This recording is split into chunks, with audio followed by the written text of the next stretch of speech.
এমনি রুটি পরোটার থেকে লাচ্ছা পরোটার টেস্টটা কিন্তু একটু ডিফারেন্ট হয়। আজ আমি আপনাদের সাথে শেয়ার করব লাচ্ছা পরোটার রেসিপি। অসংখ্য লেয়ারযুক্ত এই লাচ্ছা পরোটা কিভাবে তৈরি করবেন আমার আজকের রেসিপি না দেখলে কিন্তু মিস করবেন। হ্যালো এভরিওয়ান, আসসালামু আলাইকুম। সবাই কেমন আছেন? আশা করি সবাই আল্লাহর রহমতে সুস্থ আছেন, ভালো আছেন। আলহামদুলিল্লাহ, আমরাও আল্লাহর অশেষ রহমতে ভালো। তাহলে চলুন রেসিপি দেখে আসি।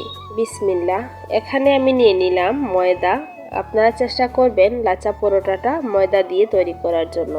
এতে করে ময়দাগুলো অনেকটাই লেয়ারযুক্ত হয় আর খেতেও ভালো লাগে। এখন দিয়েছি এর মধ্যে আমি স্বাদ অনুযায়ী লবণ আর দিয়ে দিলাম রান্নার সয়াবিন তেল। দিয়ে আমি ময়দাটাকে ভালো করে মিশিয়ে নিব। 4 থেকে 5 মিনিট এভাবে হাত দিয়ে মিশানোর পর হাতের মধ্যে নিয়ে এভাবে মুঠো করলে দেখবেন দলা পেকে যাচ্ছে। তখনই বুঝতে হবে ময়দাগুলো তেলের সাথে ভালোভাবে মিশে গিয়েছে। হাত দিয়ে যখন এভাবে মুঠোবন্দি করবেন, আবার হাত দিয়ে চেপে দিলে কিন্তু ময়দাগুলো ঝুরঝুরে পড়ে যাবে। তখনই আমি এর মধ্যে পানি সফট একটা ডো তৈরি করে নিব। এখানে আমি ঠান্ডা নরমাল পানি দেখুন অল্প অল্প করে পানি দিচ্ছি আর আমি ময়দাটাকে ভালো করে মিশিয়ে নিচ্ছি। এভাবে অল্প অল্প করে পানি দিলে খুবই সুন্দর একটা সফট ডো তৈরি হয়ে যাবে। আর ভালো করে আমি মথে নিচ্ছি। দেখুন ময়দার মিশ্রণটাকে ভালো করে মিশিয়ে আমি এক সাইডে রেখে দিব। ডোটা আমার তৈরি করা হয়ে গেছে। এখন আমি অল্প তেল লাগিয়ে উপরে ঢাকনা দিয়ে রেখে রাখবো 10 মিনিটের জন্য। এদিকে আমি একটা বাটির মধ্যে নিয়ে নিলাম 2 টেবিল চামচ পরিমাণ সয়াবিন তেল আর দিয়েছি 2 টেবিল চামচ পরিমাণ কর্নফ্লাওয়ার দিয়ে ভালো করে মিশিয়ে নিব।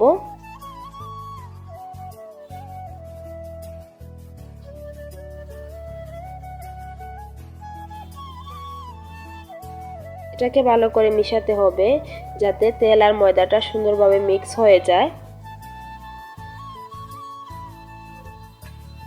তো দেখুন এখানে আমি আরো কিছুটা তেল অ্যাড করেছি আর এর ঘনত্বটা কেমন হয়েছে আমি আপনাদেরকে দেখিয়ে দিচ্ছি। এখন আমি এটাকে এক সাইডে রেখে দিব আর আগে থেকে যে মোটা করে রেখেছিলাম এটা অনেকটাই সফট হয়ে গিয়েছে। এখন আমি এখান থেকে ছোট ছোট করে লিচি কেটে নিব। তো আমি পরোটাগুলো একটু ছোট সাইজ করে বানাবো, এর জন্য আমি ছোট ছোট করে লিচি কেটে নিচ্ছি। আপনারা যদি বড় করে পরোটাটা বানাতে চান তাহলে বড় লিচি কেটে নেবেন।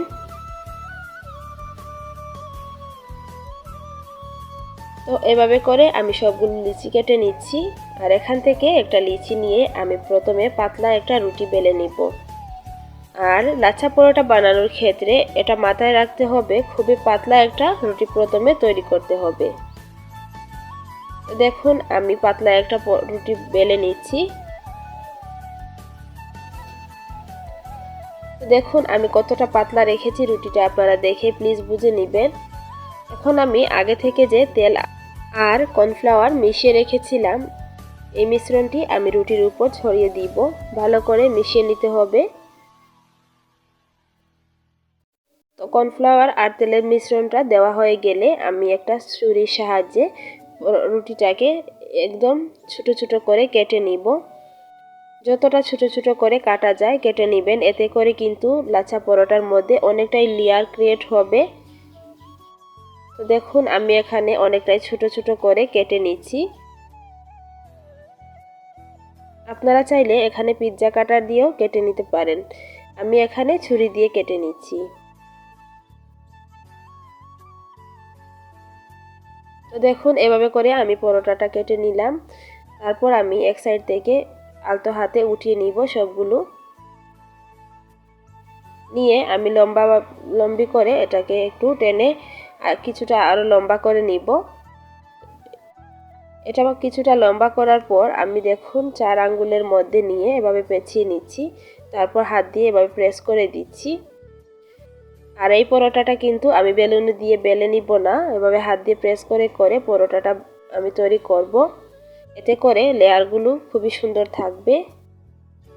আর যদি বেলুনে দিয়ে বেলতে যান তাহলে কিন্তু লেয়ারগুলো এত বেশি দেখা যাবে না, এর জন্য আমি হাত দিয়ে প্রেস করে করে রুটিগুলো বেলে নিব।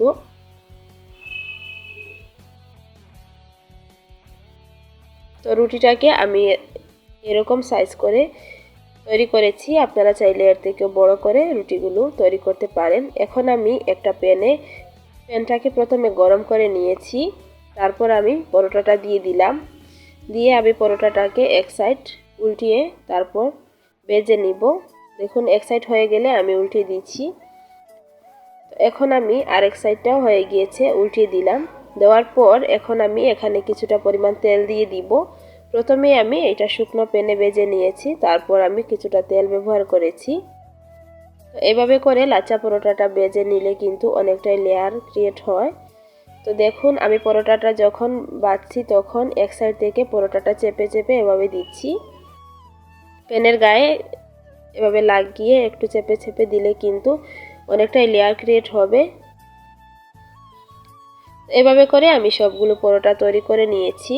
দেখুন মাশাআল্লাহ কতটা লেয়ার ক্রিয়েট হয়েছে পরোটাতে। তো এই ছিল আমার আজকে লাচ্ছা পরোটার রেসিপি। আপনাদের কাছে কেমন লাগলো প্লিজ কমেন্ট করে জানাবেন। যদি ভালো লাগে তাহলে প্লিজ আমার চ্যানেলটিকে সাবস্ক্রাইব করে আর ফ্রেন্ডস এন্ড ফ্যামিলির সাথে আমার ভিডিওটি শেয়ার করে দিবেন। সবাই অনেক বেশি ভালো থাকবেন, সুস্থ থাকবেন। দেখা হবে পরবর্তী কোনো ভিডিওতে। আল্লাহ হাফিজ, আসসালামু আলাইকুম।